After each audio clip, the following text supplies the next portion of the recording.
Welcome to Gamecock Pod Live. For the next 3 to 4 years, I'll be committed to the University of This is Rodgers again to the 25, 20, 15, 10. Rodgers scores! Jackie Bradley Jr. delivered for the Gamecocks. Lost it up, looking for Kelly. Touchdown! Can you believe it? And South Carolina is sending shockwaves through the SEC. Frederick! Plays it in at the buzzer! That's a win! Unbelievable! I don't believe it! And now, live from Studio 54 of the Gamecock Pod Studios, here's the Cockfather himself, Keith Alsep.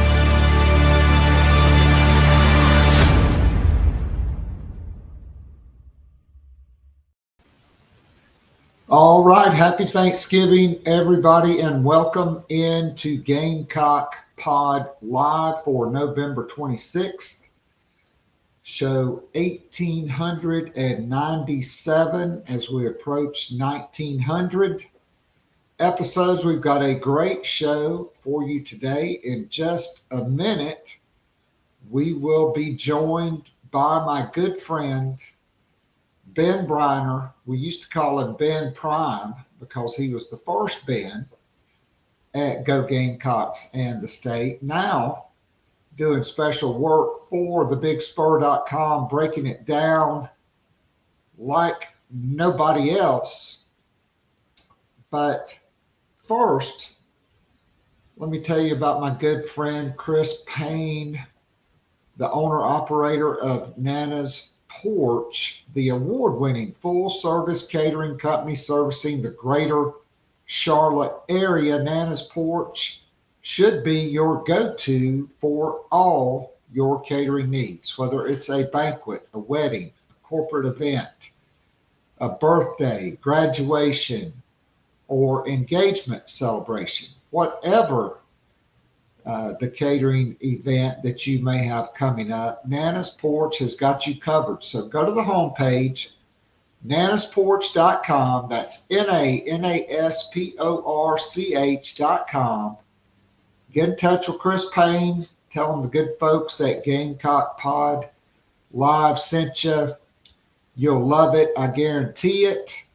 And even if you don't have a catering event coming up, you can still support this Gamecock-owned and operated business by going to the homepage, looking up at the top, and you can order plenty of Nana's Porch award-winning pimento cheese. They ship it right to your front door.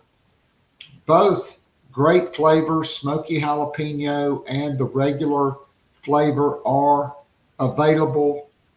Affordably priced. Checkout is simple, safe, and secure. Go ahead and order.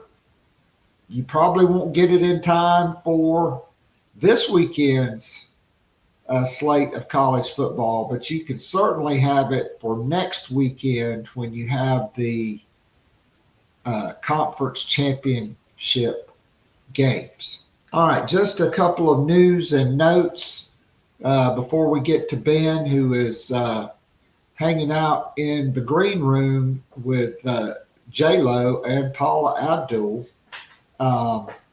South Carolina women's basketball in action today in the city that never sleeps. No, it's not New York. It's Sin City. It's Las Vegas. They will take on Duke this afternoon at 4:30 p.m. Eastern, or 30 minutes after the conclusion of the first game of the Players Era Championship between number 3 UCLA and number 4 Texas. The game will be at Michelob Ultra Arena. You can check it out on True TV. Tomorrow, South Carolina. If they win, they'll play the winner of UCLA and Texas. If they lose, they'll play the loser of that game. I would expect South Carolina personally to beat Duke today. I don't know how many points they're favored by, but Carol Loss's team has not played up to her standards. Maybe, I'm sure they'll give South Carolina their best shot because everybody does, because it's a standard. South Carolina's current streak of 121 consecutive weeks in the AP Top 10 poll is currently the longest streak in the country. That's right, UConn, Gino. You dropped out. Dawn Staley's team has not. They are currently rated number 2 in the country. And I don't know why they're not playing the first game.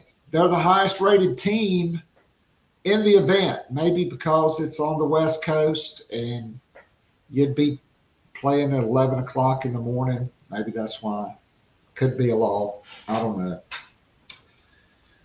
Those Thursday games will be at 8 or 10:30. I'm sure the losers game will be at 8, followed by the winners bracket game at 10:30.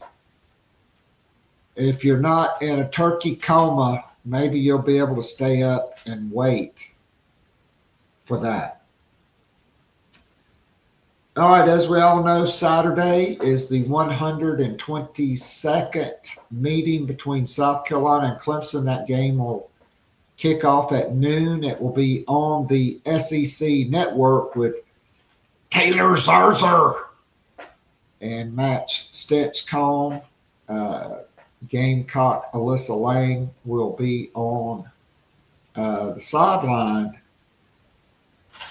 for that one. We don't care who's calling. Gamecock assistant coach Joe D. Camillus has been nominated for the 30th Broyles Award, which annually honors college football's top assistant coach.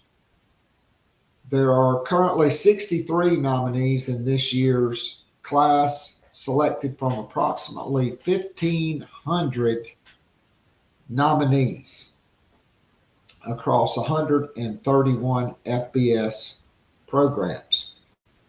So congratulations to him. Gamecock women's basketball player Tania Latson was named one of the U.S. Basketball Writers Association National Players of the Week. In 2 games last week, Latson averaged 24 points. She shot 77.3% from the field, averaged 4.5 assists per game as well. And so congratulations to Tania Latson. All right, let's go out to California. I would play a little Tupac for you, but YouTube would probably take us down since that would be patent right infringement. One last news note. Just later this week, the SEC will decide whether or not to keep their scholarship limit at 85 or potentially go to 105. I think this would set a very dangerous precedent. I don't care what other conferences are doing.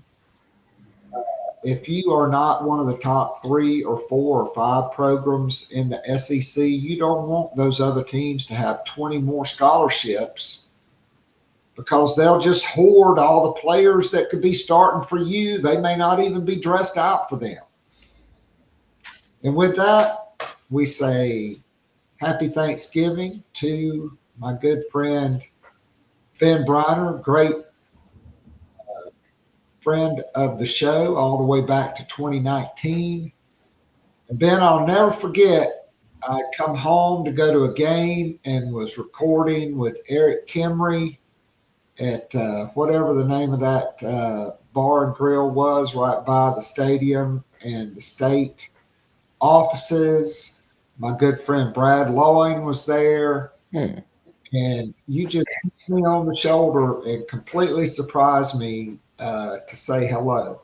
And I've never forgotten that. So happy Thanksgiving, my friend. How are you? Happy Thanksgiving, sir. It's River Rat. That was the brewery. God, I almost forgot that. Oh, I'm fine. It's out west, enjoying some cool, crisp air. Seeing friends, seeing family, getting ready to eat myself into a coma, trying to figure out how many sporting events I can watch or get to while I'm out here. I already caught a Niners Panthers game, so that was interesting. That was. And, quick thought here. Nobody thought Rico Dowdle would ever be an NFL running back. And he has just become a stud with the Cowboys, now with the Panthers. And I heard Colin Cowherd going off on his national show on Fox about the Panthers head coach not giving the ball to Rico Dowdle when he got 6 touches, and Christian McCaffrey, they were giving him the ball all the time. I mean, what about the rise of Rico Dowdle?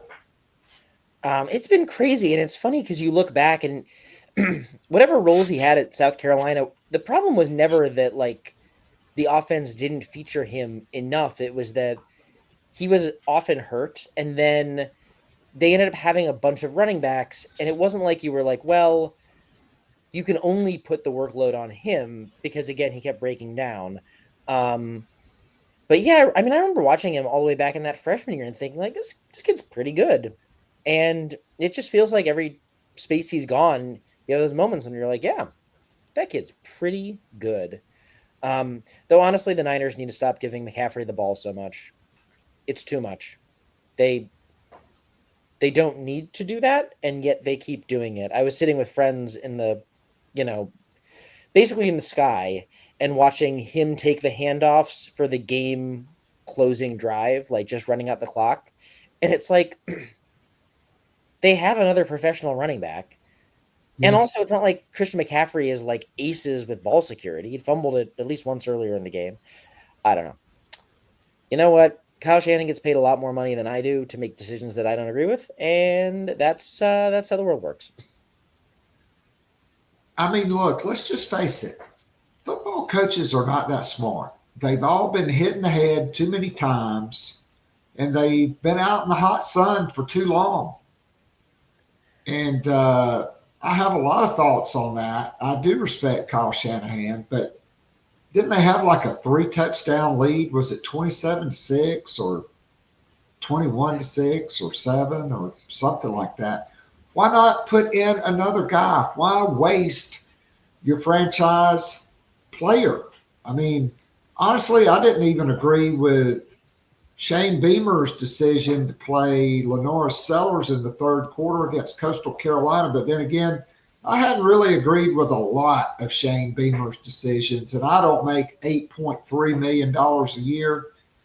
But I shouldn't be smarter than him. But on a lot of things, I am smarter than him, and so are a lot of other people that he thinks are morons. So I just wanted to go ahead and get that out of the way. All right, so before we dive into Thanksgiving, and I'm pretty sure I asked you this last year, what's your favorite side for your Thanksgiving Day meal? It's stuffing. It's absolutely stuffing. Stuffing is the goat of sides. When I go to a restaurant that has a meal that has stuffing as a side, as an option, my face lights up. I'm full of joy. I'll share this story. The first Thanksgiving I spent in Columbia, I'd been working at the state for 2 months. I didn't really know anyone that well, so no one took pity on me and invited me to anything. So I opened up we had a list of restaurants open on Thanksgiving, and I went down to yesterday's, and I sat down and I ordered myself some turkey, and they were like, "What sides do you want?" And I was looking at the sides, and I said, can I just get both sides of stuffing?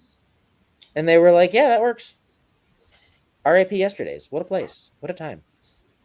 Yesterday's. That was criminal that place closed down. I've had so many legendary times there and stories I can and cannot tell, but what a great place. Oh, I miss that place. All right, so I'm going to give you grace on that since you're not a Southerner, but for Southerners, the only correct answer is macaroni and cheese. I grew up in a house. I don't think ever ate macaroni and cheese. That was just not part of our thing. And I had friends who would talk about how much they like Kraft, and I was like, But as an not adopted really Southerner, macaroni and cheese. That's like, it's good stuff. I'm making a 3-cheese macaroni and cheese for Thanksgiving. And you bake it in the oven. You don't, put it in the microwave and stir it up. So, all right, favorite dessert for Thanksgiving. I'm a big apple pie guy, just kind of basic. Of the pies, I think that's the one I would go with. Though I'm always open and welcome to when people want to, throw change ups. I'm sure some people do those little peanut butter cookies with the Hershey's Kiss in the middle for Thanksgiving. I'd have one of those. That sounds great. But if you're talking the standards, probably that. Though I'd be open if someone else wanted to bring, not a big pecan pie person, not a big pumpkin pie person, but if someone wanted to bring any other different pies to the table, I'd probably eat those too. All right, so shameless plug here. I mean, not even shameless because it's not about me. So if you ever visit Central Texas and maybe you're driving from Austin to College Station or Houston or whatever, Mm-hmm. There's this town that's about an hour from Austin, right off Highway 71 called Bastrop. They have a historic downtown. Mm-hmm. It's very picturesque. It looks like something out of I don't know. Is it Frank Coppola? Is that the guy? I mean, anyway, there's a cafe there, Maxine's Cafe and Bakery, right in the heart of historic downtown Bastrop. It's a meat and three place. There's just too much cholesterol with the country fried steak and gravy and all of that, but they have a bakery and phenomenal pies, cakes. They make whole ones you put in your order for Thanksgiving. They do make the best pecan pie I've ever had, and it tastes exactly like my grandmother's pecan pie. Because the first time I ever tried it, I was skeptical. Because, like, particularly store-bought pecan pies, that's completely off the table. But when my taste buds were heightened by the taste, it was like I was immediately transported back to my grandmother's kitchen, the linoleum floor, the little table, and the tin that she made her pecan pies in. And it's phenomenal. So I have a whole one of those I drove to Bastrop to pick up yesterday. And essentially my lunch was a slice of peanut butter pie that I took and got a Coke Zero when I filled up my car at Buc-ee's and just sat in the car and ate that peanut butter pie, and it was decadent. So if you're ever in Bastrop, it's only breakfast and lunch. They close at 3, Maxine's Cafe and Bakery. All right. So can we just say that this football season from South Carolina, I'm calling it the lost season, because there were such high expectations coming into this season. South Carolina ended last season on on the outside looking in of the college football playoff. Mm-hmm. They beat a conference champion that wound up in the college football playoff on said team's home field. They were the hottest team in the country. They won 6 straight games, 4 over ranked opponents. Lenora Sellers looked like Superman. Dylan Stewart was a National Freshman of the Year, playing opposite of Kyle Kennard, who won the Nagurski Award as the top defensive player in the country. You had all these other NFL dudes on that defense. I mean, they basically got prison raped against LSU, and Lenoris, if he hadn't have fumbled that ball in the fourth quarter against Alabama, they could have been 11-1. Mm-hmm. Dow Loggins leaves for a head coaching job. Last year, and in a few minutes we're going to talk about, you wrote a special story for the state on 10 names to familiarize yourself with for Shane Beamer's 4th offensive coordinator search.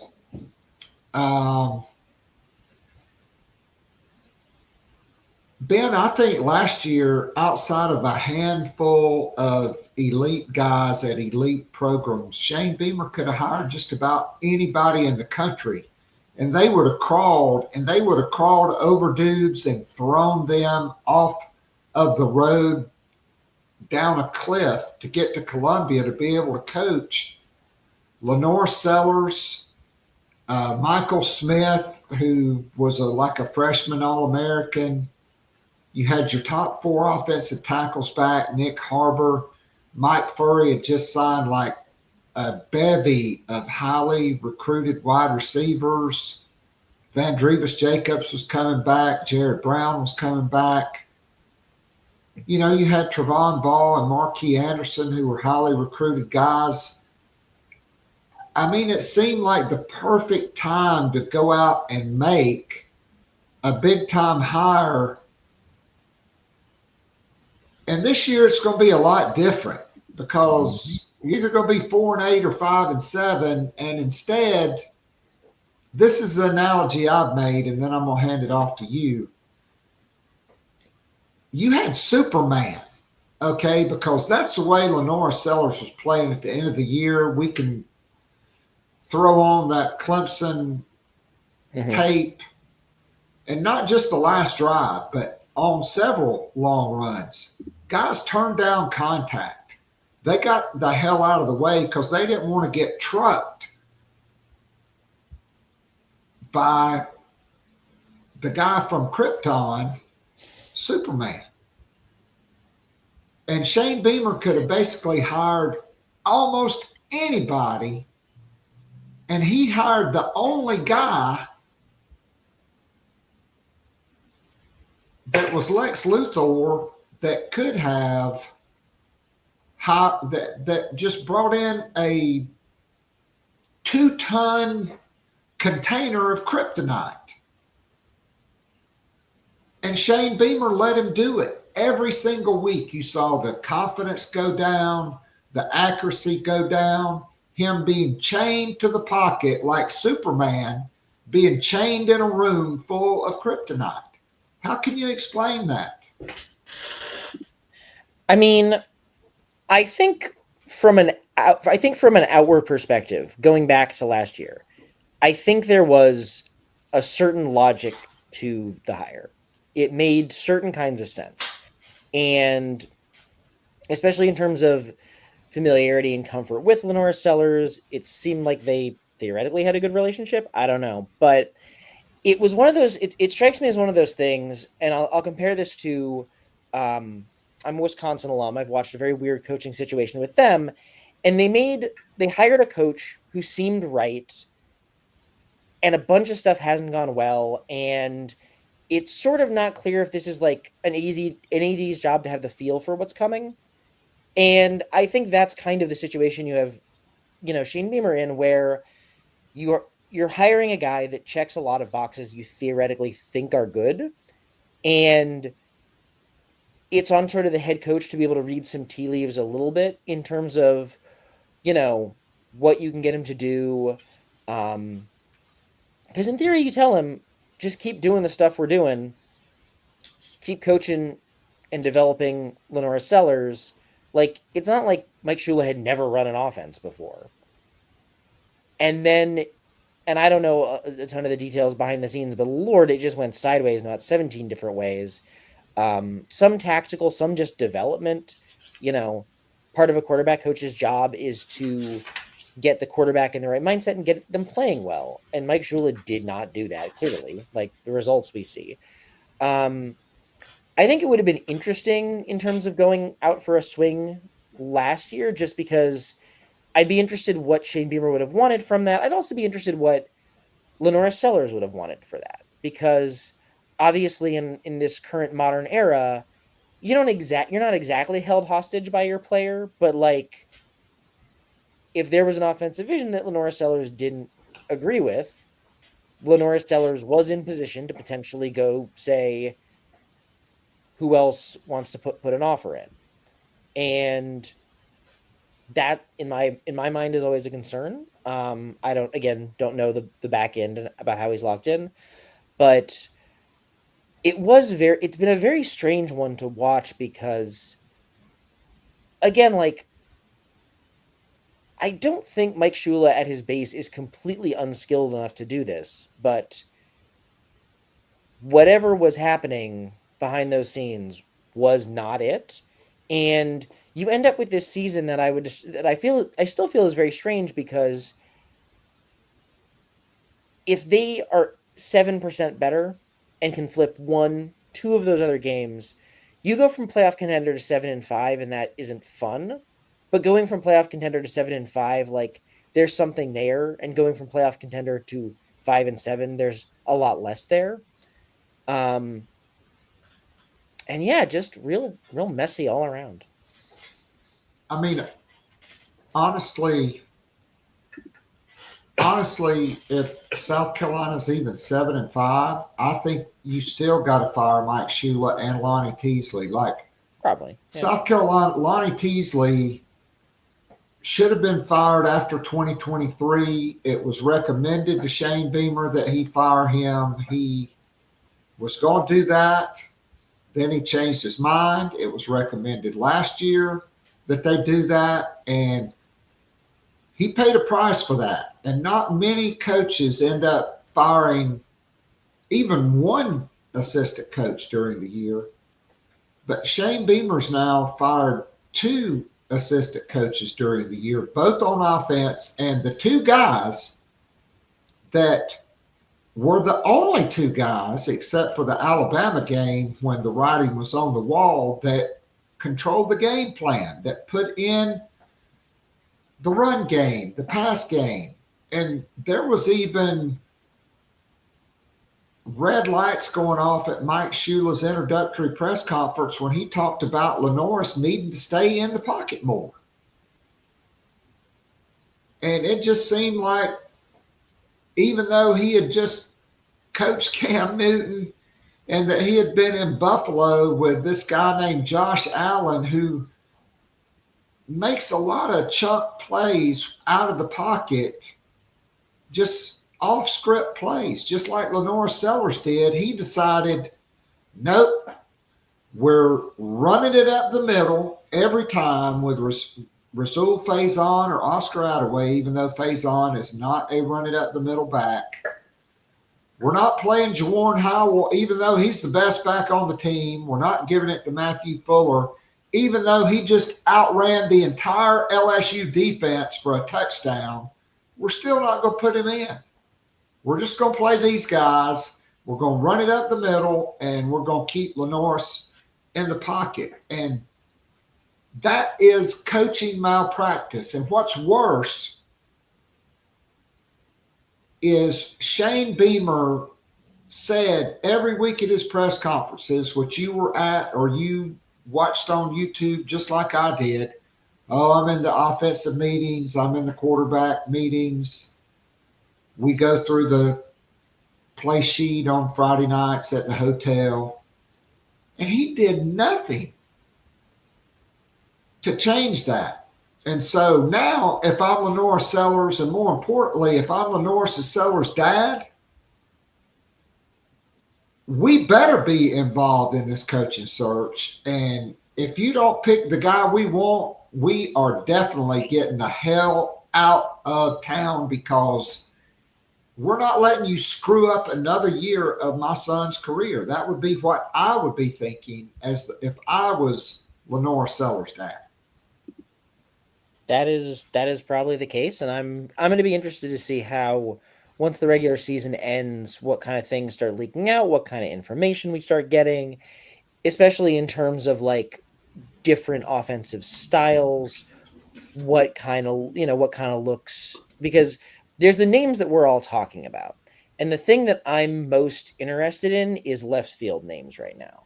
Like the world, I talked. That's Shane Beamer's specialty, brother, is left field names. But like Marcus Satterfield and even Dow Loggins. Nobody had ever heard of them. I think what I'm looking for is maybe like the more exciting kind of left field names, like, this guy runs a Division II offense that runs 100 plays a game and, is half triple option. And I'm like, let me learn more about that fella. But that's sort of where my head is at, because I don't know. Maybe he does follow the what the phrase for it, the big name list type stuff. Maybe he does grab one of the names from all of our lists. But maybe there's, some contact in the coaching world that turns him on to something and we get something interesting, or maybe it's another Dow Loggins. I think in an era where the hype around you can tie to that NIL money so much, like, it's harder to make a Dow Loggins move. But Shane Beamer's also made a lot of moves that I've sort of been like, I don't know what the PR of that, but you know what? It's his job to lose or win at this point. So, or lose or hold on to. So I guess he gets to make those choices. But I'll definitely be interested if it comes from that group. And now I'm actually remembering that back in the day when Muschamp hired Bobo, I remember literally sitting in a meeting that I was not supposed to be doing work during and starting to just write an article that's like, is Will Muschamp just going to hire Mike Bobo? Because like everything really makes sense there. So, I mean, if Shane Beamer would have kept Mike Bobo, I still think Mike Bobo would be dialing up plays, and he would not have let Lonnie Teasley be the offensive line coach and make piss poor evaluations out of the transfer portal, except Torricelli Simpkins. And I mean, they would not have wasted the second year of Spencer Rattler, and they would not have wasted this year of Lenore Sellers. I mean, we'd have a lot That guy may not be the greatest offensive coordinator in the world, but he is extremely good at what he does, and he is competent. Fun fact, I am sitting all of 10 blocks away from the man who hired Mike Bobo away from South Carolina, or at least from his office. And if things break right, I might go watch him coach a football game before Cal tells him to get the hell out. Brian Harsin is the OC here, which is wild. I'm in Berkeley, by the way, for people who don't know. No, I know where you are. All right, so South Carolina is now a 3.5 point line favorite. It's moved from 2.5 to 3.5. What are your thoughts on the matchup, Ben? I mean, certainly this is a huge game. And I think, for me, a South Carolina win against Clemson is one of the very few things that could take the bitter taste of basically eating a triple patty turd sandwich, out of the mouths of Gamecock fans, because then Shane Beamer could say, I am the only guy in the history of this program not named Steve Spurrier to beat Clemson 3 out of 4 years. I think it carries a lot of weight for a specific reason. I've kind of been thinking about the dynamics of how you enjoy college football. And to a degree, you enjoy a season. You enjoy the full product. You enjoy going 9-3. You enjoy the ups and the downs and the moments. And then you get to the end and you say, that was good, that was bad, that was okay, whatever. And when you're having a bad season, you start trying to figure out, are there moments and afternoons you savor? Even if the season was bad, did that season give you a day where you felt fantastic? It's interesting. You look back at like the Georgia win in 2019, like that was a very cool day, but maybe didn't make you feel quite that joyous because it didn't totally feel like it felt like a moment, but it felt like a really weird moment. And then everything went sideways. I not to talk too much about my own life, but I've personally experienced this where my alma mater is not very good this year, but they've had several very cool upsets. And even though I'm not happy about the overall feeling, like watching these kids that you watch every week get a breakthrough and get a moment that feels like it matters is really great. And so if you beat Clemson, you get that kind of good energy. You get that moment where you're like, you know what? This hasn't been it, but you went out and you did the things you're supposed to, you went out and you did something well, something right. It'll reflect weirdly on the season, but you know what? If everyone goes home happy at the last game, that's a thing you remember. That's a moment where you're like, you know what? My team wasn't good, but we handed those, scum suckers on the other side of the state an L and made them feel bad. And that is a moment. When I look at the matchup overall, I've actually just handed in my breakdown. So I've done most of my scouting on Clemson. And this is a weird Clemson team because they're quote unquote talented, but it's really like, it's not usually with Clemson. You're like, there's a depth of talent and there's some really good top line guys. And with this team, there are some good and occasionally really good, but not consistently really good top line guys.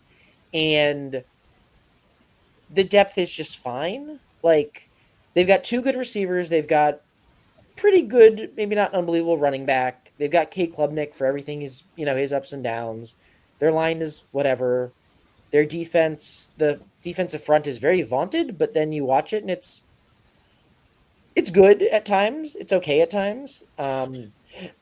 Against Louisville, they just have some moments that are very sloppy and very not impactful. Like I was kind of going through and I was trying to find defensive pop plays to put in my article, and I would just go for series after series, and there just wasn't a lot in the way of tackles for loss. There wasn't a lot in the way of like, oh man, that defensive lineman just picked someone up, threw him out of the way, and smashed something. Like, and this is not the nicest thing to say, but usually with a Clemson defensive line, you expect to see them treat offensive linemen like South Carolina's offensive linemen are treated somewhat often. And there just aren't a lot of those plays. So when I start with this, I think we've even talked about this. A lot of the time you come into a game and you say, what does South Carolina need to do to win? And the answer is, can you play a competent to slightly above average South Carolina game? You should be you should be at least in toss-up, make plays at the end, that kind of game. And if you can play a good South Carolina game, you should have a reasonable chance of winning this. Now, has this team always delivered a good South Carolina game? No. Have they delivered a lot of ho-hum meh South Carolina games? Yes, definitely. So, if you can come with Texas A&M effort, if you can come with, some of the explosiveness we saw last week, granted, Coastal is its own weird kettle of fish, you can probably win this one. If you show up with LSU effort, yeah, it's going to be a real crap day for most people. But I definitely think this Clemson team is not – this is not a Clemson team where you come in and say they got to ball out or they're in trouble. I agree. And so here's the thing. So one of the mantras of Shane Beamer's program is to dominate the fourth quarter. And up until this year, they've beaten a lot of ranked teams in November. In fact, I think the Texas A&M game is like the only loss to a highly ranked team in the month of November under Shane Beamer, at least since 2021, when I'm sure Clemson was ranked. But I mean, they led at Missouri. It was a one-score game at LSU. They led against Alabama. It was a one-score game against LSU. They led against Texas A&M. I mean, if you finish the deal in those games, you're sitting here today 9-2. And you would be watching the college football playoff rankings because with all of those wins, Brad Crawford, by the way, good friend from 24/7 Sports, wrote on Saturday, for the first time since September, South Carolina is not playing a team ranked in the top 15, either at the time in which they played them or currently ranked. Obviously, LSU's gone into crapper. Brian Kelly, that always seemed like, I don't know, a dude that thought he was marrying a beautiful woman, and then he found out it was the winner of RuPaul's Drag Queen. Not that there was anything wrong with that, but it just was not. It was a very weird.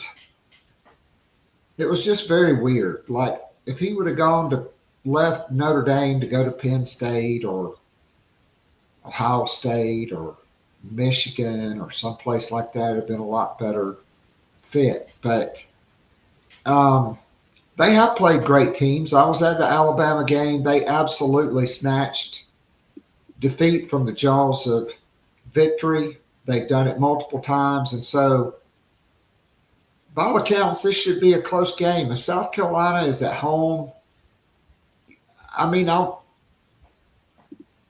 if they have the lead in the fourth quarter, are they going to have PTSD from this season, or are they going to be able to close the deal because that is a core value and one of the battle cries of this program is to dominate the fourth quarter? I mean, to me, that in and of itself is a conundrum and one of the biggest keys of the game. Can they break the cycle of this season's fourth quarter collapses?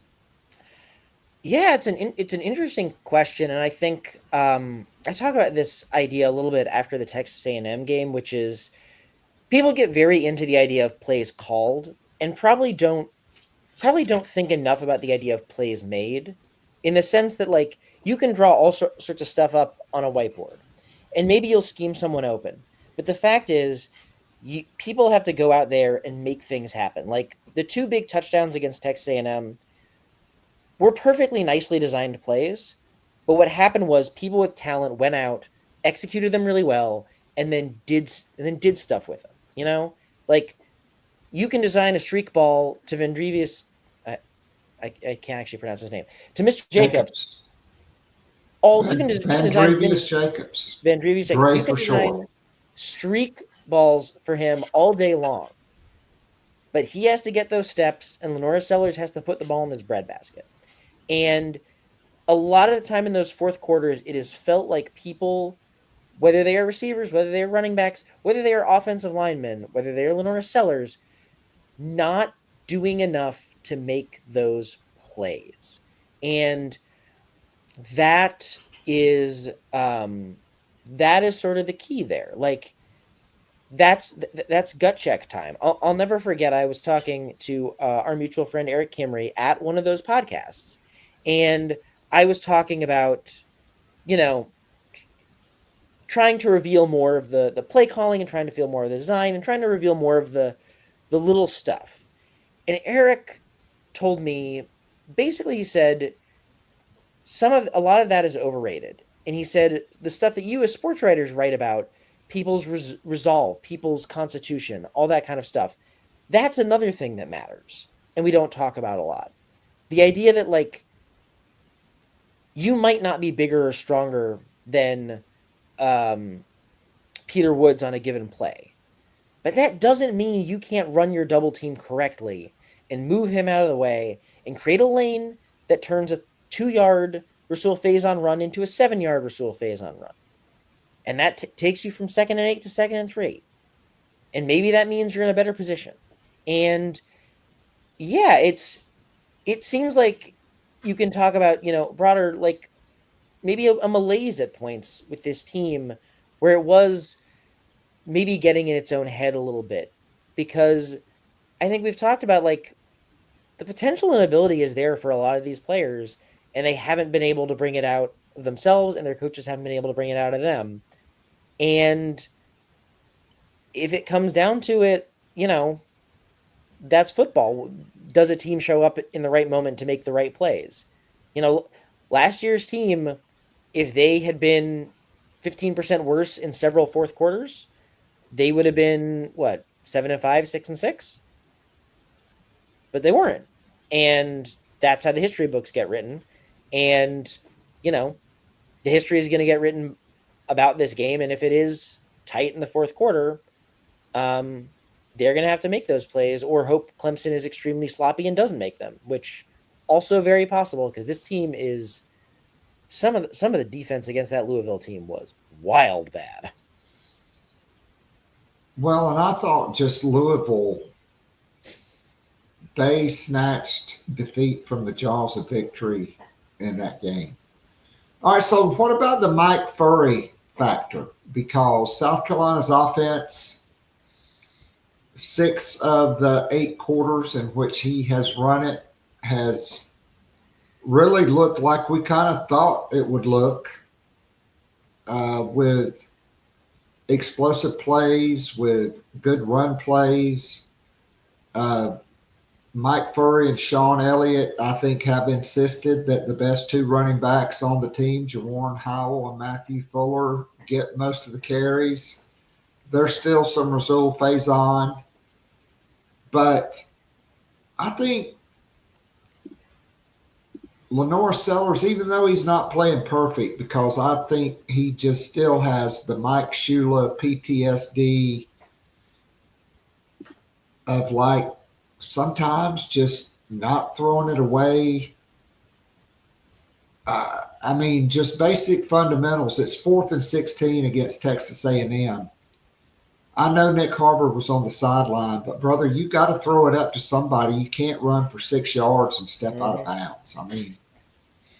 But how do you factor in Mike Furry's impact on the offense? Because I do believe the players, they're playing faster, they're playing with more tempo.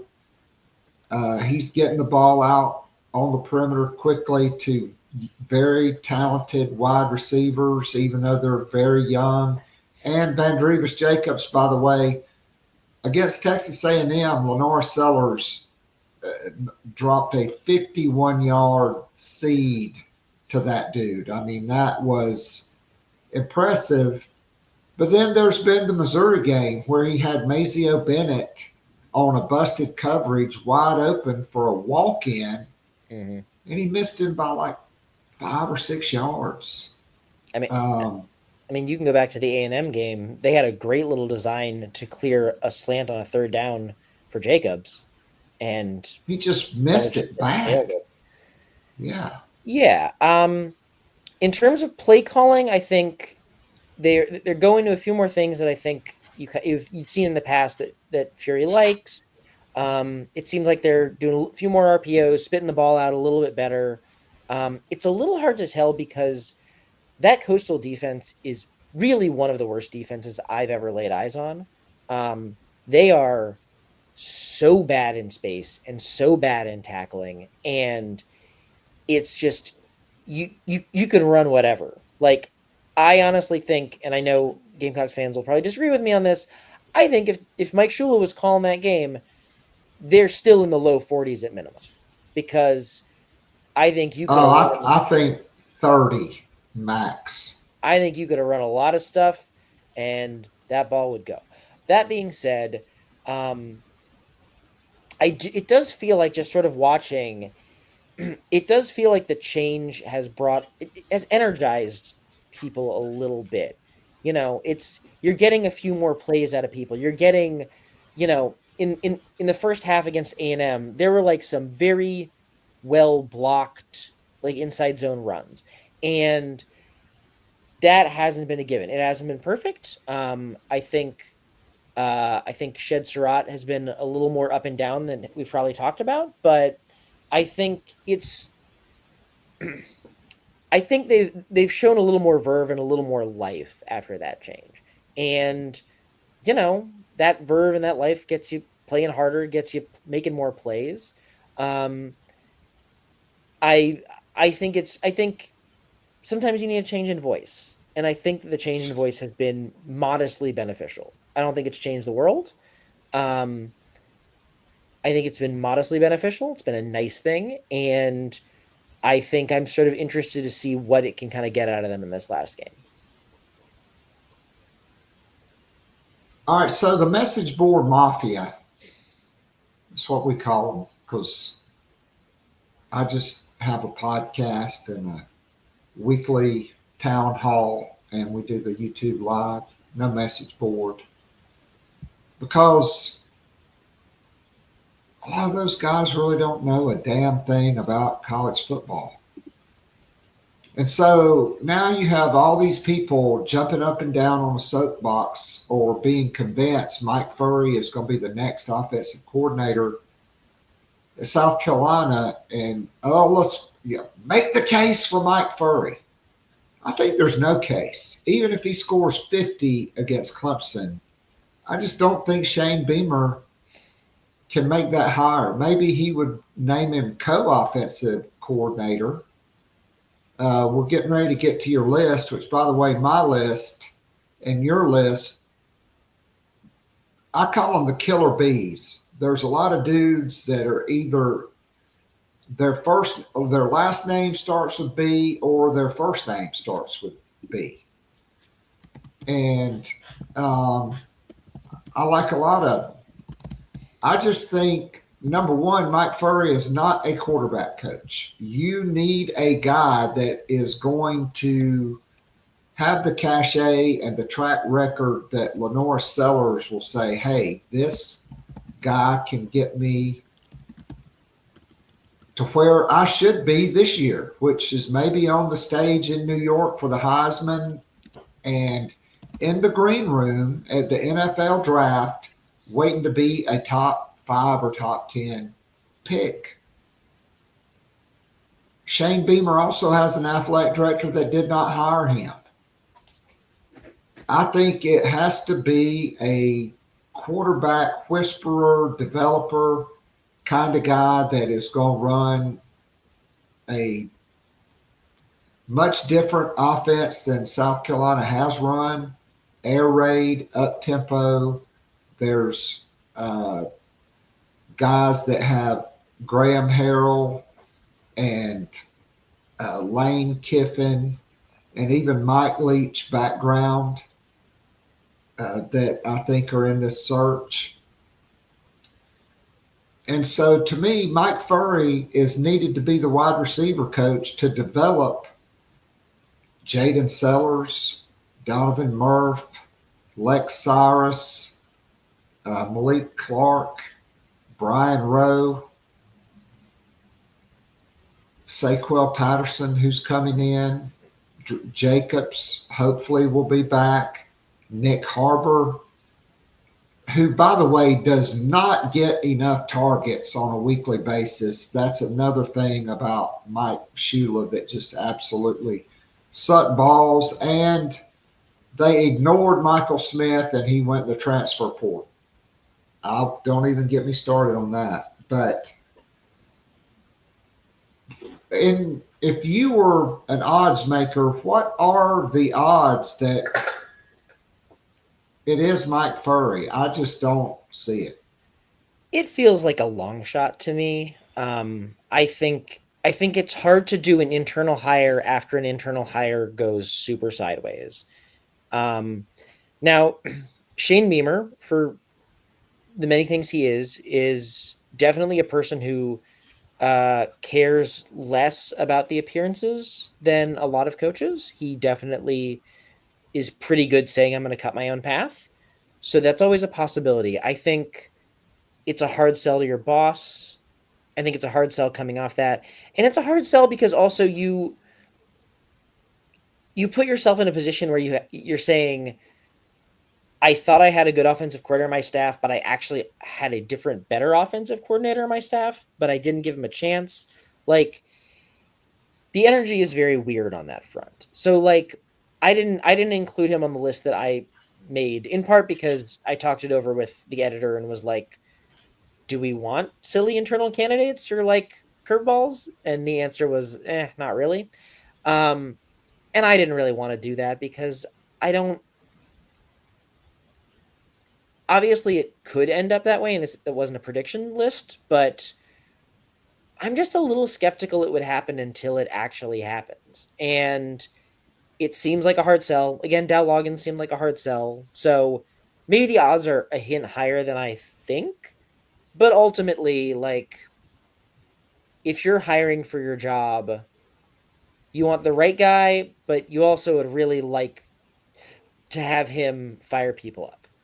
Now, those people probably are more in the building than outside of it, but I'm also like a little skeptical that Sellers is going to be over the moon with a receivers coach who doesn't work with quarterbacks.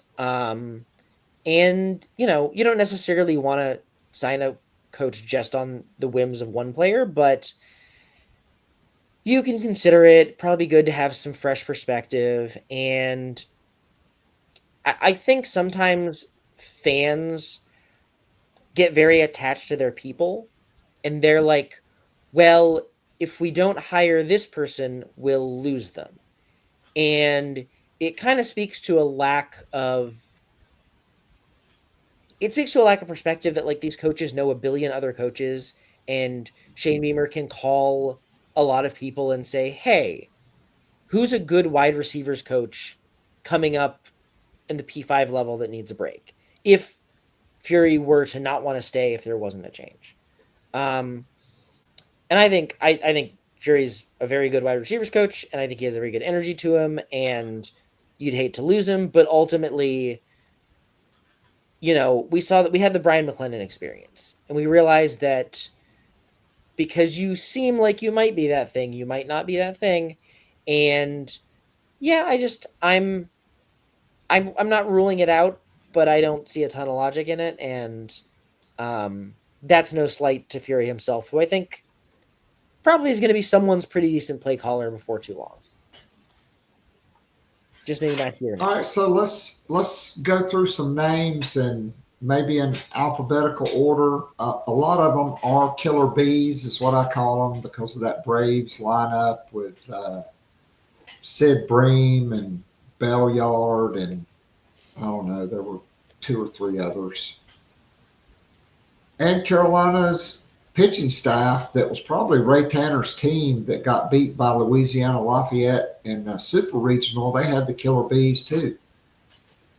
And so a name that I'm hearing from a source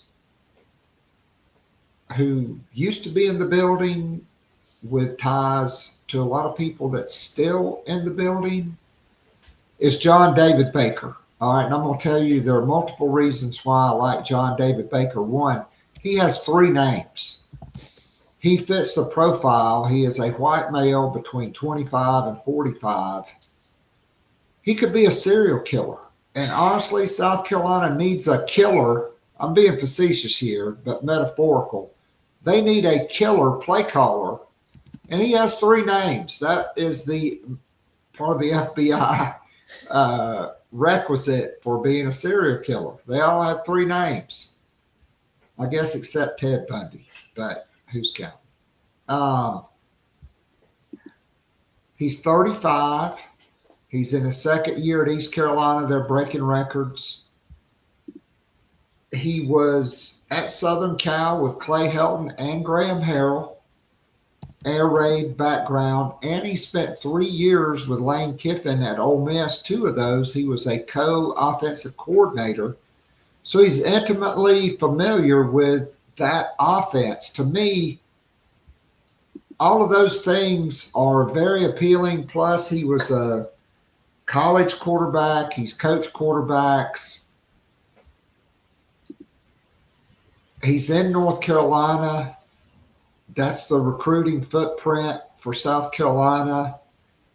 I think there's a lot of things to like about John David Baker. And dude, if somebody puts this clip up and it comes across your YouTube feed, I'm not saying you're a serial killer. I'm being facetious, but you do have 3 names and it's kind of funny. And the SEC is full of sharks, which are killers as assistant coaches, as recruiters. It's cutthroat. And that's why I use that reference. I think there's a lot of momentum with that. I'm not saying he is the guy by any stretch of the imagination, because maybe he is the distraction. That's the name they're floating out, and maybe it's Kendall Briles. I don't know. But your thoughts on John David Baker? I like the name. I like the background between air raid and Lane Kiffin stuff seems interesting. Like, I think the big question there is obviously the track record's pretty short, though you do like a guy. This is a strange way to phrase it. He probably can impress in an interview room since he was hired on by Mike Houston, who then got fired, and then Blake Harrell comes in and holds on to him. Is that Blake Harrell? That's his name, right? The ECU coach? Anyway, yeah, Blake Harrell. So you're talking 2 different coaches, one who was desperate and one who is trying to start something. Both saw him and said, this guy's impressed us, with that behind the scenes stuff. And I think some of it is you sort of wonder, only 2 years in the job, and you're basically asking, how much of the stuff that he has learned has he synthesized? What kind of vision does he have? It's interesting this year. They're like weirdly run heavy, or they really run the ball a lot this year, which is not something I would have totally expected. Granted, they're also running like 1,000 plays a game, 77. Good Lord. But, and I think fans will potentially like that here. But in the grand scheme of are you getting a younger coach, wide open offense, high pace, that probably doesn't totally match some of the physicality stuff that Shane Beamer tends to talk about, but he also got, 1,100 yards out of that Burns running back who ended up at ECU, which is pretty good. So I think it would be a perfectly good and logical hire. You do have to probably commit to that kind of offensive lifestyle, which can sometimes be tricky for coaches. You have to just be it's okay that we're putting the defense out there a lot. So that would be one to sort of ponder, but he's probably not to my brain, a top number 1 name, but I think he's one that if you end up with him, you say, yeah, that's pretty good. All right, so lately Jason Beck's name has been brought up. He was with Bronco Mendenhall at Virginia. I think he was with him at BYU, and then they came to Virginia. He played at BYU. He coached at BYU. I'm pretty sure he's a Mormon. He's at Utah now, where he's doing a great job calling plays. And he was with Robert Anae. Yes. At Virginia and at Syracuse, they had Lenore Sellers committed at both places.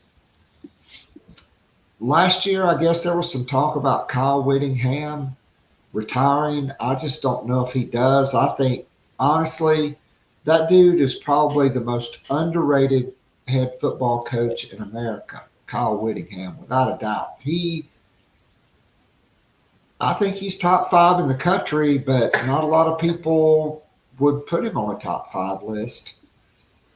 To me, he's home. I just don't see it unless Whittingham is retiring and there's the allure of finally getting to coach this guy that we were smart enough. Me and Robert and I were way smarter than Marcus Satterfield, which is still a very low bar, that we offered this guy. We had him committed, not at one place, but 2 places. And I can do a lot of good things. It feels kind of a stretch, though, because he is a Mormon, a Utah guy, and he's home. So in terms of that, I think the question's going to be like, does he want to take a big shot? Like, does he want to say, what is this? It's not like he hasn't lived out east. Like we said, was at Virginia. So he has some experience here. Obviously, home is home. And maybe that is just what it is. But, coaches on balance are ambitious people. And he might just say, you know what? I'm getting offered a chance to work with a potentially high draft pick in it and an SEC roster. It's going to be an uphill battle. And if it goes sideways, there's plenty of schools probably out in Utah that would snap him up in a heartbeat. Even if they have a decent offense and Shane Beamer gets fired, like, Utah would probably bring him back. And the guy would keep him since he was in his first year. Very much. And, I actually really like the Bronco Mendenhall style of offense because it's very versatile and it shapeshifts. And they've for a long time were really good at figuring out what they had. Like, they're like kind of a power zone read offense right now. When he was with Anai in Virginia, they had that one team that just sling it all over the yard. They had that team that was the year after they played South Carolina in the bowl game that had a mobile quarterback and was physical as hell. But like, they do a really good job having, to my mind, just an enormous toolkit in terms of, you don't necessarily say a Bronco Mendenhall, Robert Anai style offense is X, other than being like, they're probably kind of mean. And so I'm just sort of intrigued, like, what kind of offense would pop out, because in theory, you could have a lot of dynamic stuff. You potentially could have the level of physicality that Shane Beamer likes to talk about. And you also might have a team that slings it around a lot because, those guys went and worked for Dino Babers, a high-paced RPO kind of guy. So he would be very high on my list. And I think the most interesting thing for that would be, what vision would he present for Shane Beamer in an interview? Or has he presented? Maybe they've already talked. And that's the place that I'm interested in, just like, because it's not necessarily coming in and saying, we run X, then what does he tell Shane Beamer we're going to run? All right, so, I was a basketball coach for a long time, high level, high school, prep school, college assistant, worked for a Hall of Famer. Basketball coaches in general are way smarter than football coaches. They clearly understand time and score situations and when the clock is actually your opponent and not the other team. But coaching 101 is, you evaluate your players, you figure out what they do best, and you build your system around that. But your system can be versatile enough to where maybe you need to be run heavy because you don't have a great quarterback, or your best 2 wide receivers are on the shelf for injuries. And you have a system that is quarterback friendly, but that fits what your players do. That should always be the case. And Mike Shula did not get that. And neither did Marcus Satterfield. Dow Loggins, it took him a few weeks to figure it out because Lenoris was a freshman. They had a lot of new players, but he did figure it out. And that is the essence of coaching, is putting your players in position to be successful by playing to their skill sets and doing what they can do best. And so with everybody, that should be the case. But clearly it's not. I mean, I'm with you. Jason Beck is 40 years old. I would be over the moon with him because he's played for a hard-nosed, tough, physical, defensive-minded football coach, or he's coached with him in Kyle Whittingham. And he has completely rehabilitated their offense from last year. So he's definitely, to me, an A-list candidate. And so is the next guy, another killer bee, and that is Cade Bell with a K, the son of Kerwin Bell, who played for his dad at Valdosta State. He put up huge numbers. He coached for his dad. Then he went and coached at Tusculum and then someplace else, and now he's in his second year at Pitt. He's 32 years old. He's kind of the boy wonder because he has meshed his dad's system, which was kind of a lot of the same concepts as Steve Spurrier, with Joe Brady 2019 at LSU. And they put up a lot of points. And he's got a quarterback that was very highly recruited along the same timeline as Lenore Sellers and Eli Holstein, who I think went to Alabama or was committed to them, maybe flipped to LSU, maybe it's vice versa. But he's at Pitt, and that dude is balling out. And so are the Pitt Panthers. They took Georgia Tech out of the ACC championship game. And if they can win this weekend, they're going to be in the ACC championship game. What are your thoughts on Cade Bell, and what do you see from that system?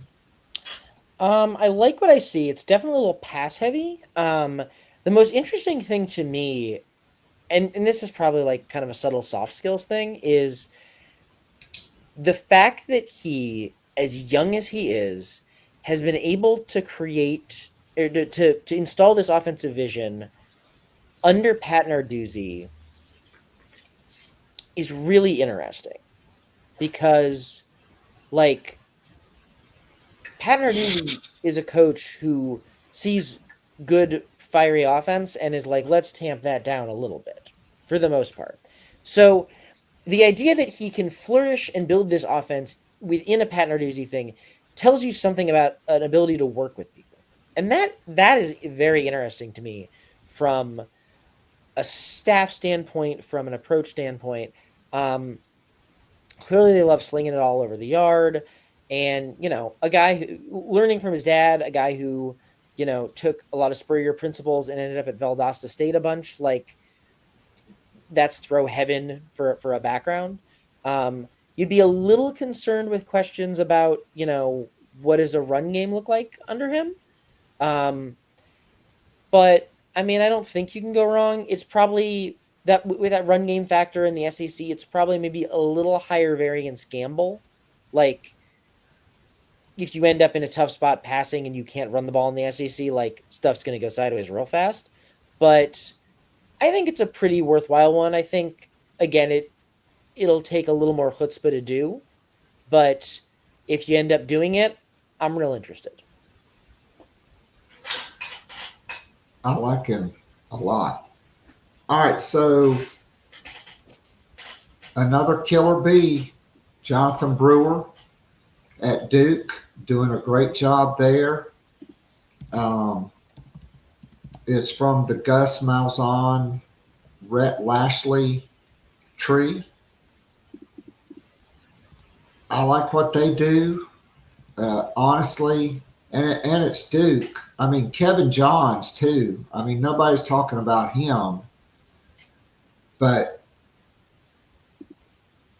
I would have been elated. I still don't understand why Mike Elko did not take Kevin Johns with him to Texas A&M with the job that he did at Duke. Okay, when you can do more with less, that is what you need at South Carolina for every sport, unless you're Dawn Staley. So I like Jonathan Brewer. I like the Rhett Lashley, Gus Malzahn tree because it's tempo. They have run game. They throw it. And they've been very, very successful. Yeah, the place that I'm going to be the most interested in, if you were to get hired, is what kind of that run game sort of looks like, because it's been a little bit funky in terms of last year's roster did not have much in the way of a quarterback. That was sort of odd. This year they go out and get Darian Mensah, who I think was good, but maybe isn't like great. And they've got a lot of production out of him, maybe more production than necessarily like as good as he's looked. I actually ended up going to a Duke game this year against Georgia Tech, which was interesting. But they've definitely got a lot out of Mensah. They got a lot out of that receiver Barkate. Run game was a little weaker than you'd like, but that strikes me as perhaps a personnel question, especially like you're leaning into what you're good at because you're at Duke. But yeah, I mean, you're coming from the Lashley, Malzahn world where, you know, those offenses can go pretty pass heavy. Those offenses can go pretty run heavy. And I'm intrigued. I don't know that I'd have him like your top 2 or 3 kind of candidates, but I put him sort of in that space where if you get him, you should feel pretty good about it. I agree. So I'm going to ask people to bear with me. I'm going to mute after my question because the yard guy's out there blowing in the front because we're doing the show later than we normally do it to accommodate Ben, so he didn't have to get up before the sun came up in beautiful Berkeley.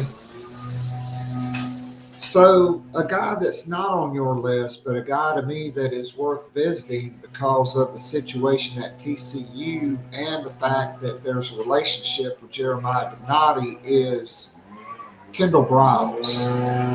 And there's that offense, they build around their personnel.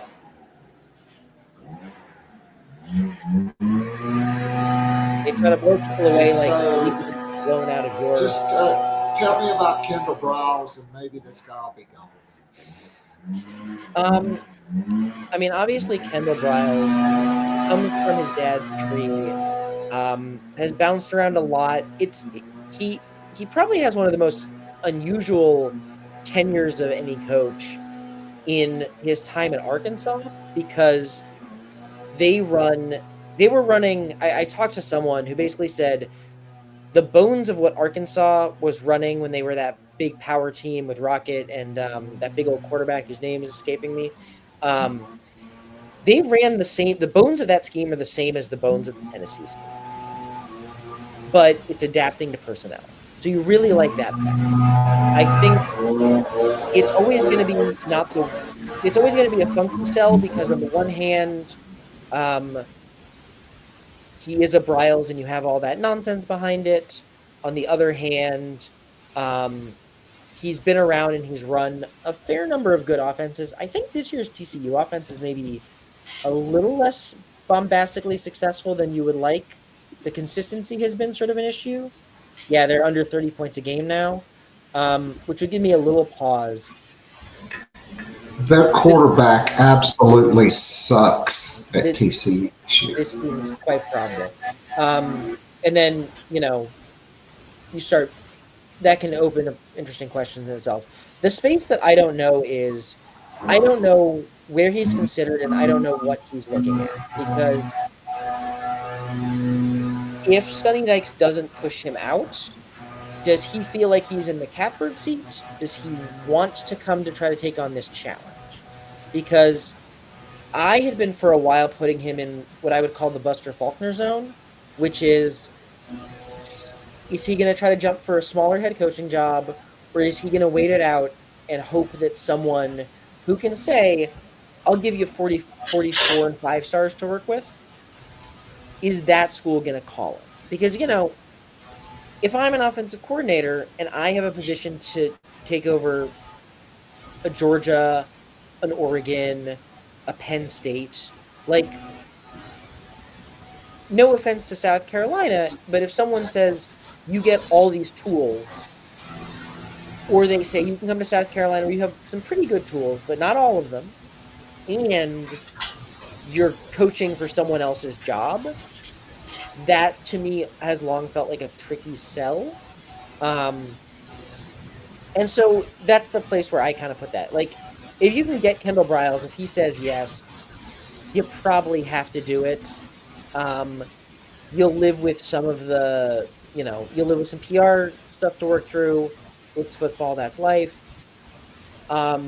My question there isn't a matter of pursuit, it's a matter of proper perspective on ability to get him. And, you give it the college try, you see where Jeremiah is with him, and if there's interest, you go from there. It's like, I'm sure when South Carolina signed Steve Spurrier, there were a lot of people that were like, wait, really? So you try, but you also understand that he is probably in an advantageous enough position that he's not necessarily going to jump. Also, TCU, if I understand correctly, ain't lacking for cash. So the question is, what can the opportunity be sold there? And the relationships. All right, so I agree. But I agree for a guy like Kendall Briles and Buster Faulkner, who fits in the Killer Bee because his name's Buster. I strongly advocated last year, before you hired Mike Shula, to try to get Buster Faulkner. Now, on Gamecock Central, Shane Beamer has high interest in hiring Buster Faulkner. All right, so earmuffs for all the small children. No shit. Okay, why wouldn't you have wanted to hire Buster Faulkner, and why were you stupid enough not to hire Buster Faulkner last year? I'm kind of surprised that information got out there, because frankly, like, if I was Shane Beamer, like, listen, I want all sorts of stuff out in the universe. I want the truth out there. I want this. But, like, a lot of the coaching reporting is sort of, PR is not the right word, but a lot of it is like getting names out there, generating buzz, all that. And I'll tell you what, if I was South Carolina, I wouldn't want my name to be associated with that, because it then turns to sounding like you're taking a swing at someone you're not going to get, probably. And so that's wild that that's even out there. But yeah, no, like, last year was the time to try to take a swing at Buster Faulkner. And even then, Buster Faulkner might have said, sort of pull a Tom Herman and say, I'll come back for another year, see how it goes. The last year, obviously, you're hiring with rope, whereas this year you're not hiring with any rope. So, yeah, it's nice. It's nice to make a call. It's nice to go up to the prettiest girl at the bar and offer to buy her a drink. But, a lot of people are trying to buy her drinks, and you might not have the best car outside. You might not have the nice fancy Lamborghini. So, Lenore Sellers is a Lamborghini. Good to make a call.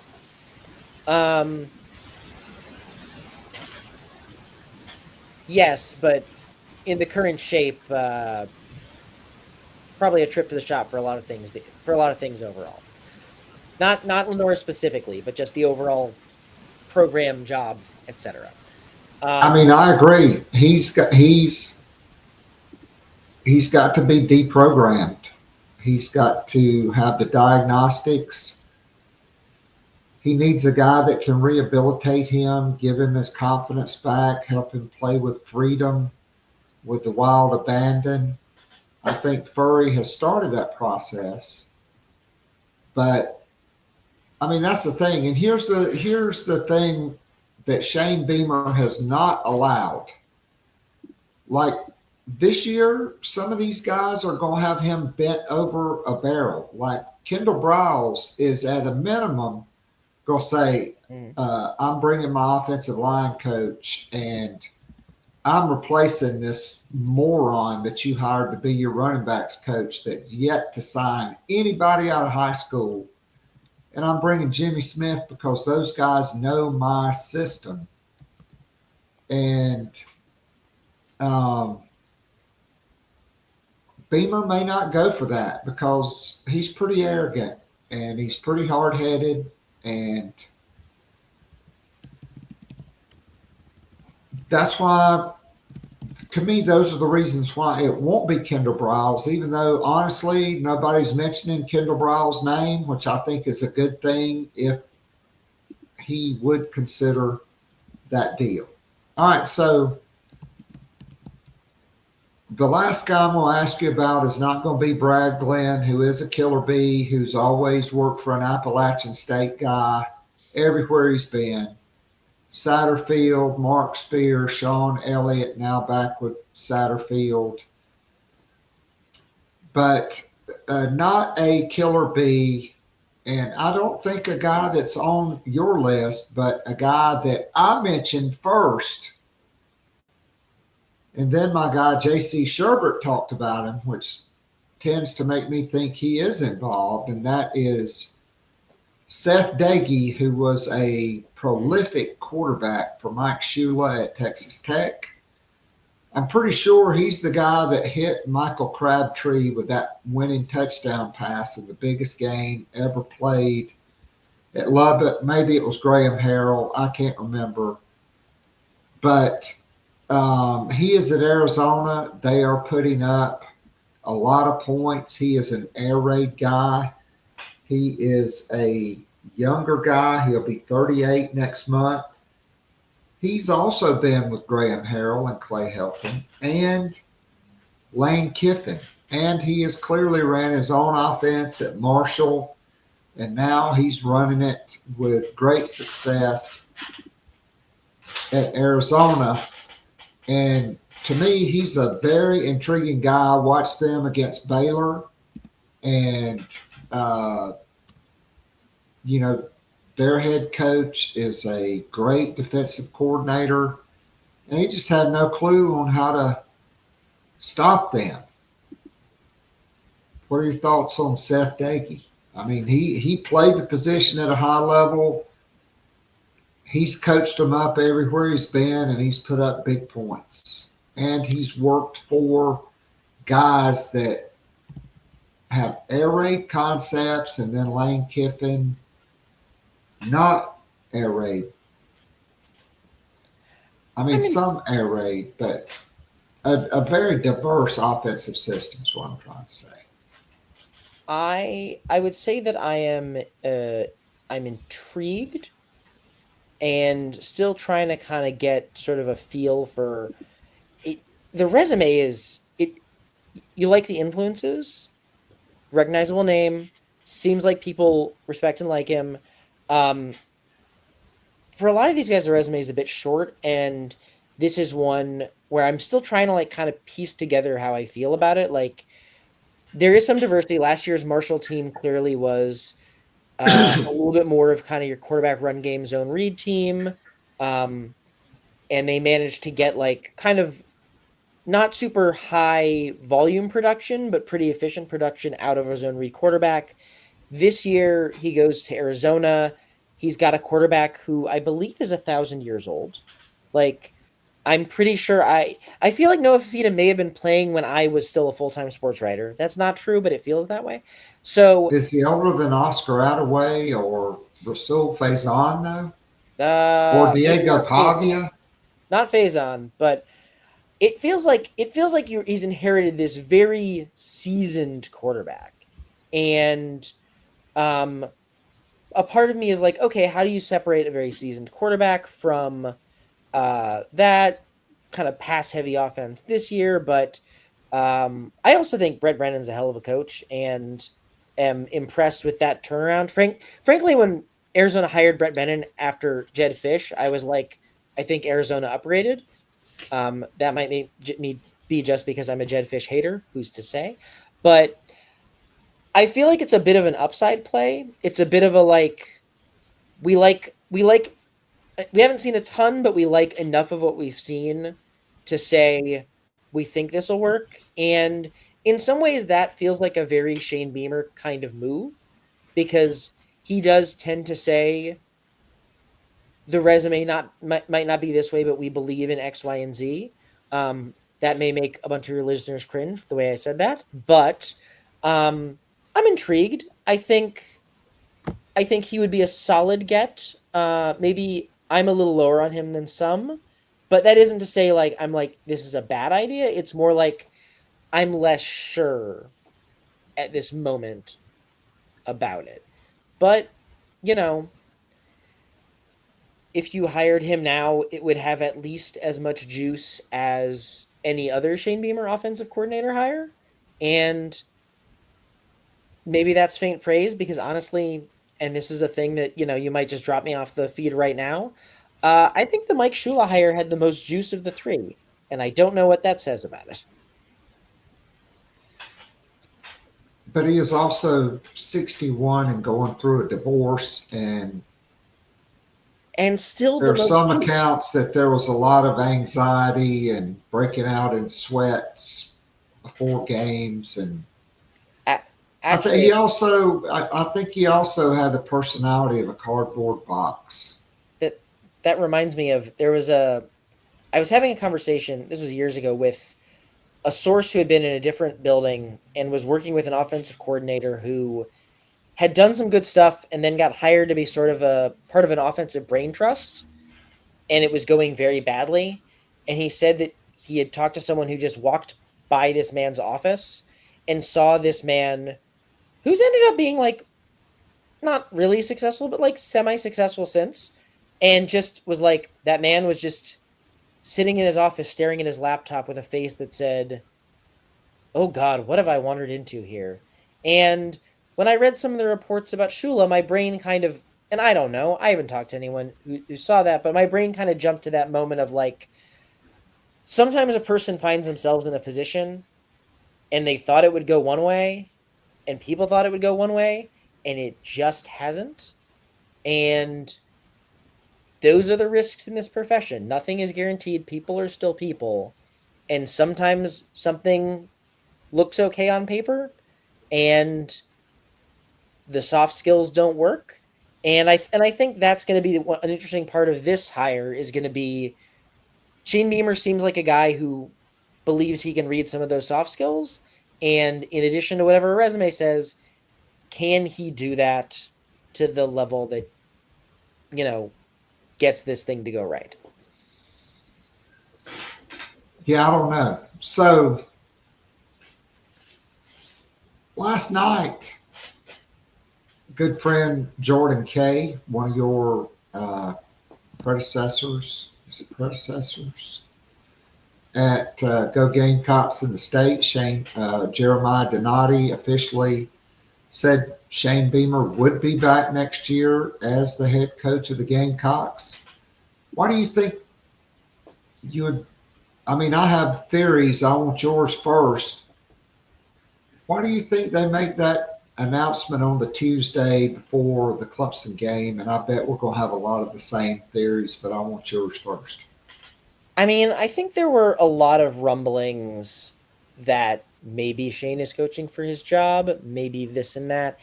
And I think I don't think those rumblings feed a certain kind of part of the fan base.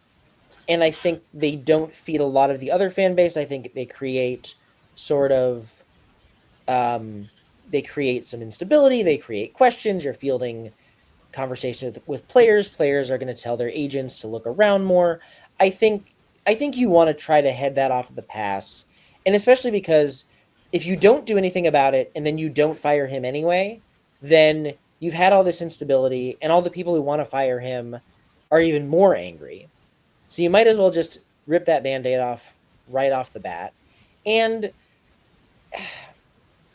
I remember watching the Will Muschamp experience, and I am firmly of the belief that most ADs who are at their most competent will give the pitch and they will say, we're going to do the thing.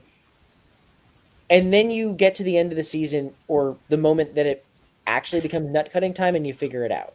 Like, everyone has a vote of confidence up until you fire someone. You don't That's right. You don't need 3 weeks of talking about it. Like, when a lot of people had a lot of bad stuff to say about Ray Tanner, but when it came to the actual ending of the Muschamp era, it seemed fine. They took one bad loss, people were mad. They took a second bad loss. All of a sudden, it was like, is it going to happen this week? They took a third bad loss. It happened that week. This is efficient. This is the way you want to do it. You don't need to be Florida with like your underwear hanging out off of the antenna of your car as you're driving down the road all season. Like, you act like it's gonna be the thing until the moment it's not. I'll always remember working with coaches. Coaches are like, this is my team, and the second they take another job, then there's a split. But up until that moment that the job's taken, this is my team, these are my guys, this is the way it works. And I think you set a good precedent not feeding that instability. And you know what? If they lose 58-0 and the money comes in and says, you need to get him out of there, no one is going to be like, but you gave your word last week. Like, you'll just do it. There's no rule against it. And it's good PR and it's good politics. And especially if you want to bring him back already, which is a perfectly fine decision in my opinion. Like, I think if you did want to fire him, I would not say that's out of bounds. But if you don't, then you don't. You don't do it. I agree.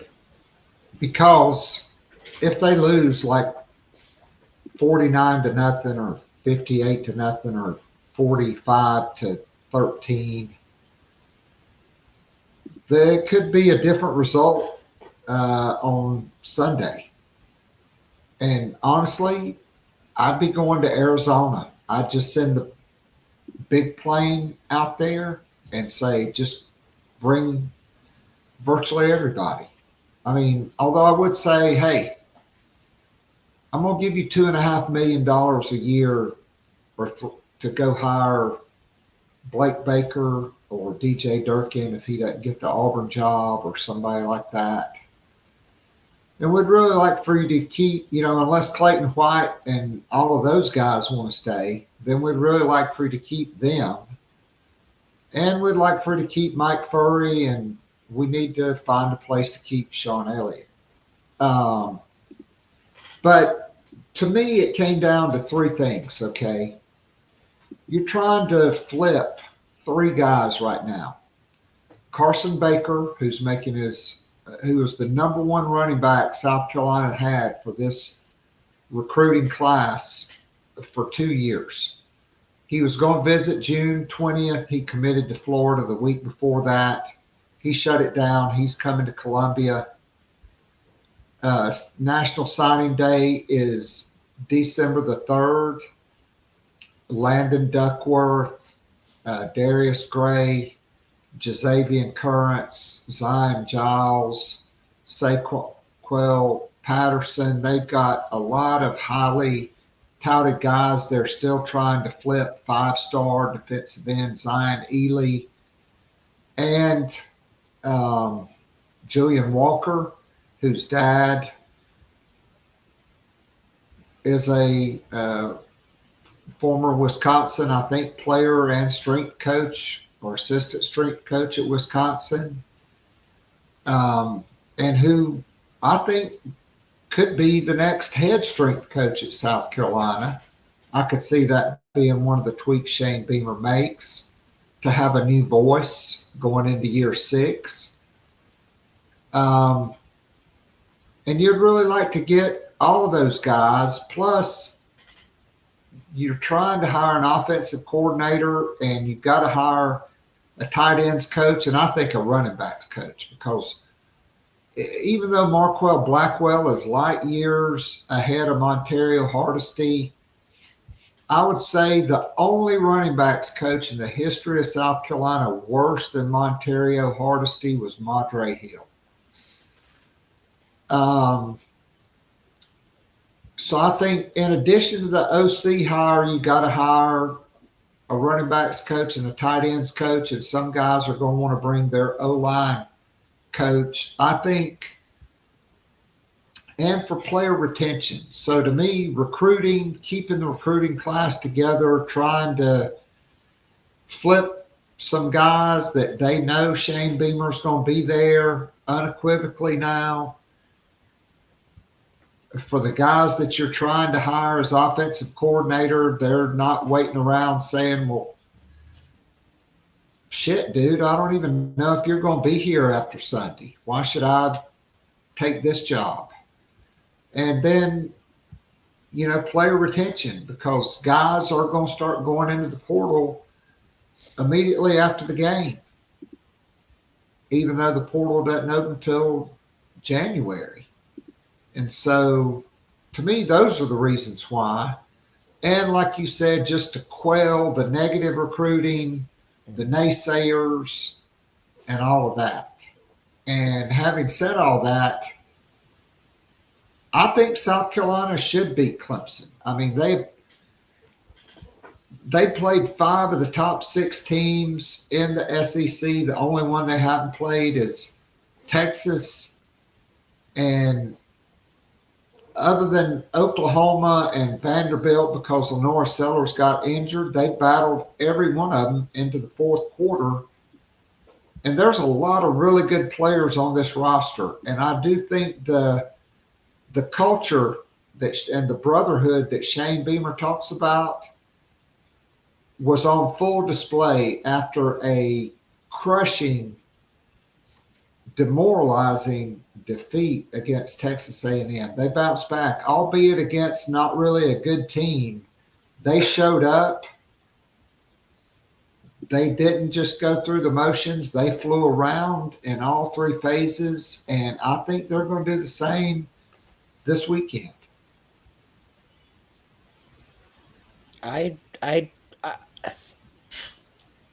I'm feeling positive toward South Carolina's chances of winning. It feels like it might end up being like a 4th quarter game, but maybe one where they're in a little bit of a better position than they've been of late. And I don't know that I trust Clemson to really steal it. I could see them doing it, but it's definitely one that my read keeps coming back to. South Carolina can win this. The question is, are they going to go do it? And I am excited for 9 p.m. California time, or noon back east, posting up with a couple of laptops and probably some early morning caffeine, and seeing what this team can do. And I mean, great games on Friday too. I mean, you don't have to wait until Saturday. Like you get, we got Navy Memphis on Thanksgiving. Bring on the triple option to make Ryan Silverfield possibly feel bad. Actually, can I freelance for half a second? I have a small thing I need to get off my chest.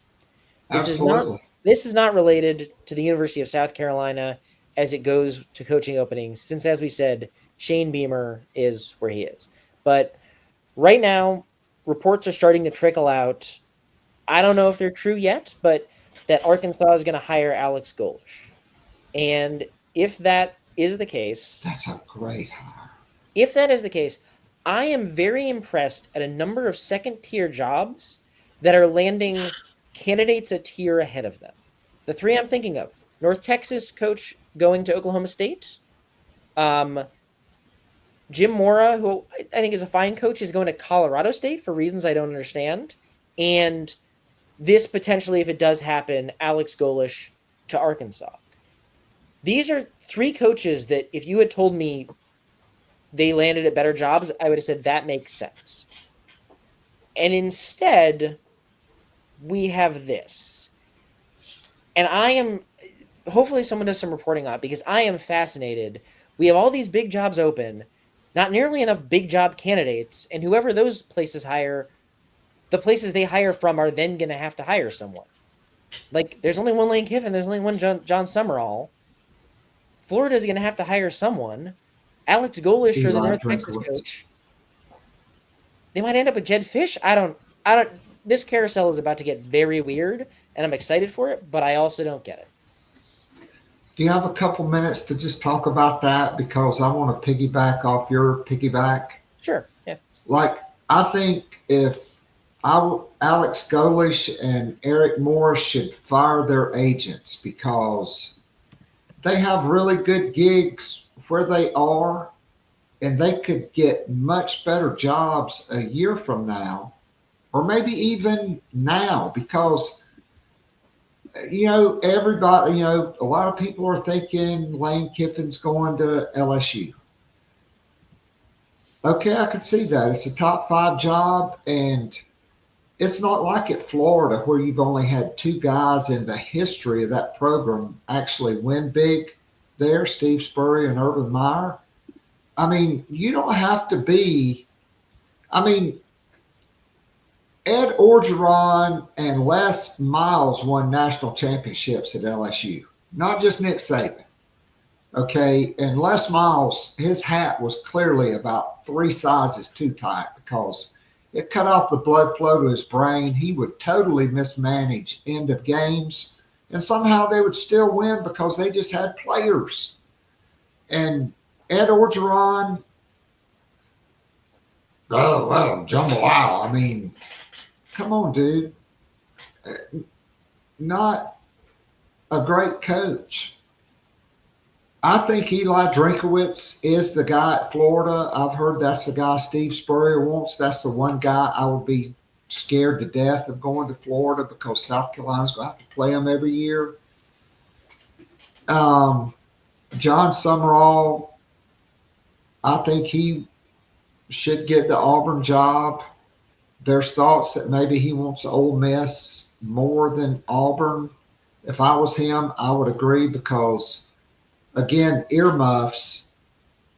Auburn's just a batshit crazy job that's kind of like the people that run it are all your crazy uncles and mobsters because they've had 4 coaches in the last 7 years. It's not a stable job. You go 8-3 there, and then you lose to Alabama a couple times, you're getting fired. I mean, Oklahoma State is the outcast job. Okay, it is literally the island that Tom Hanks was stranded on in Castaway.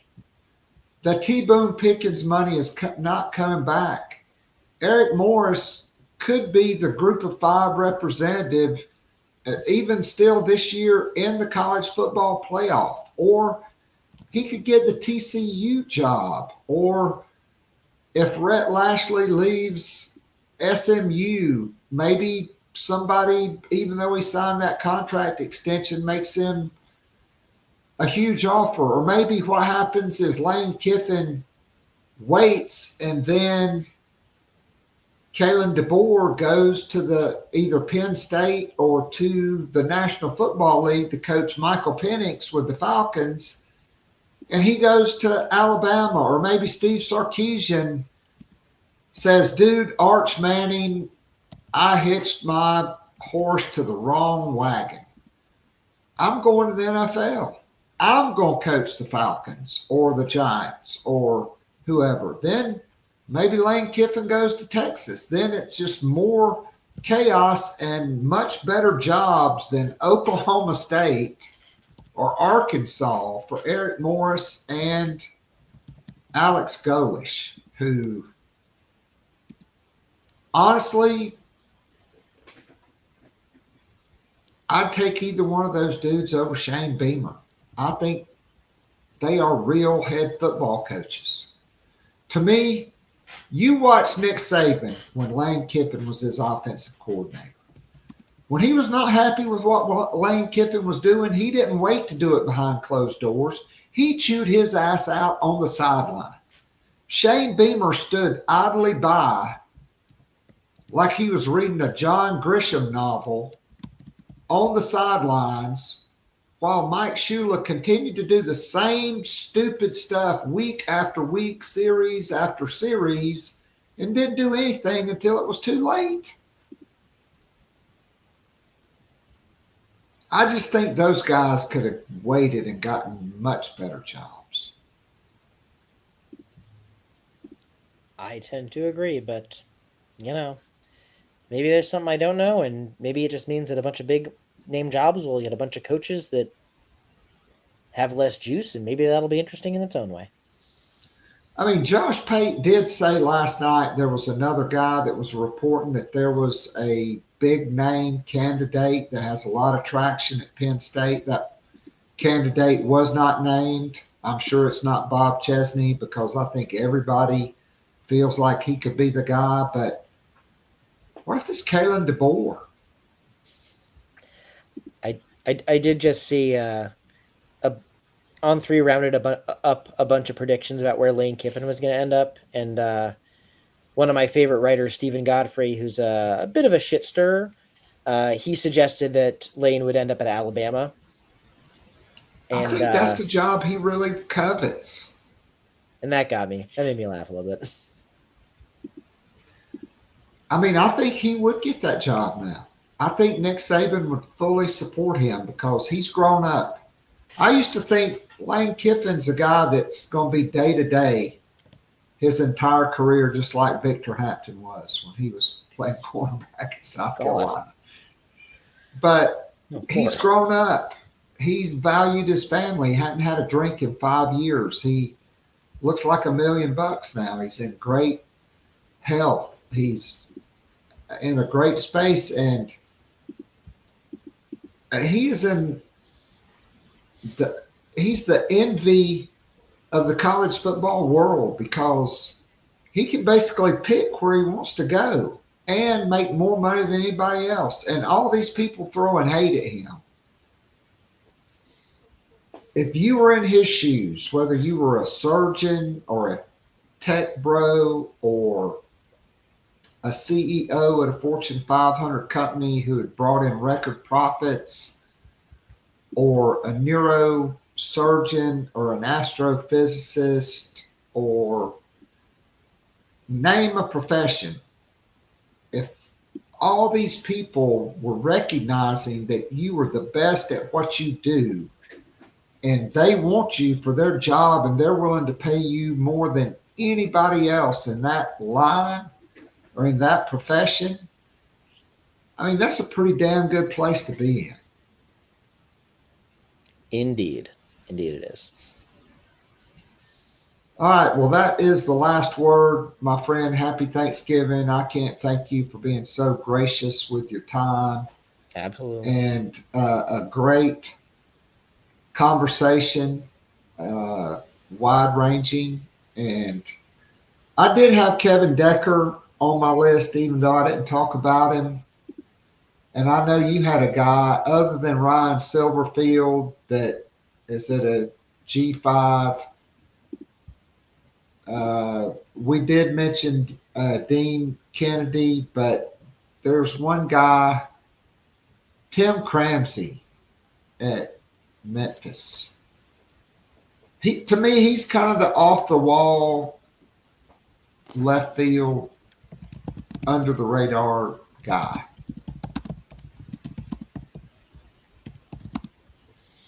Yeah, he's an interesting one.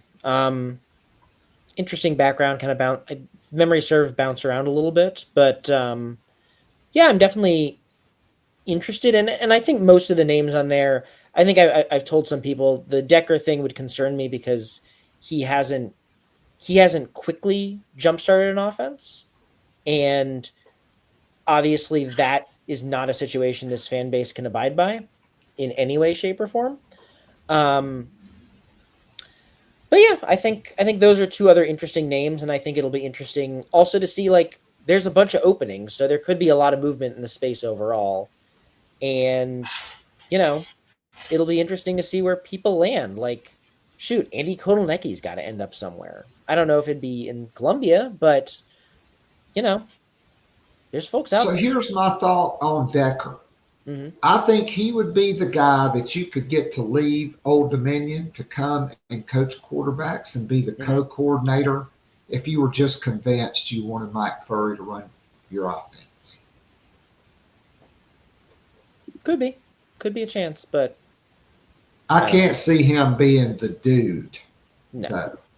He's not a big Lebowski hire for sure, which means he's probably the quintessential Shane Beamer hire. Ben, happy Thanksgiving, man. I love you. I appreciate your friendship so much, and I hope I get to run into you in person sometime soon, and we can Yes, sir. raise a glass together. Got to make that happen. Now go get you some mac and cheese. Go get some. Oh, it's happening. It's happening. Be well, my friend. You too. Enjoy your family. All right, that was the great, the one, the only, Ben Breiner.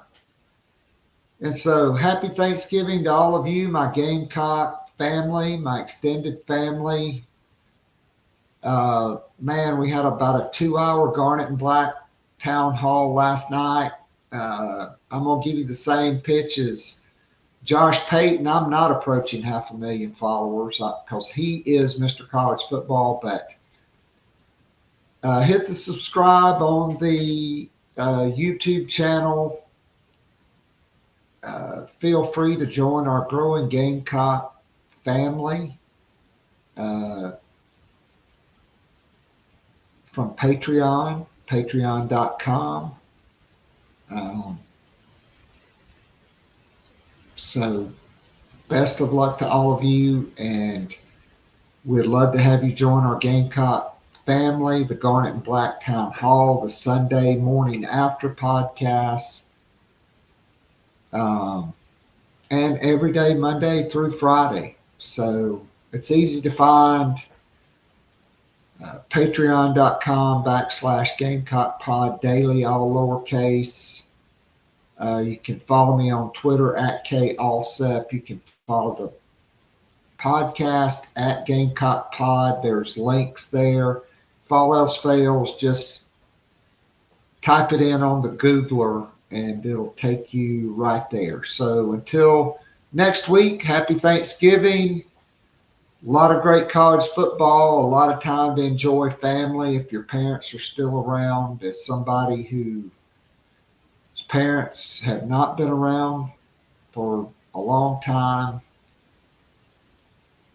even if they're cantankerous and kick you off sometimes, drink it in, soak up the moments, and enjoy your family, because someday you're going to be just like me, wishing you could put your legs under that family table for just one more meal, surrounded by all the people that you grew up loving the most and that loved you the most.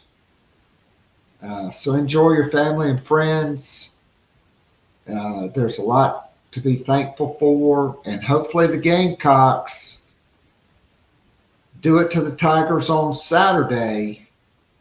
I will have a rapid reaction podcast on Sunday, and I may do it Saturday afternoon, and there will be some Corona premieres going to my lips while I'm doing it live on YouTube. So sign up just for that, because that'll be a lot of fun. So until next time, Keith Allsep saying happy Thanksgiving. God bless. Go Gamecocks.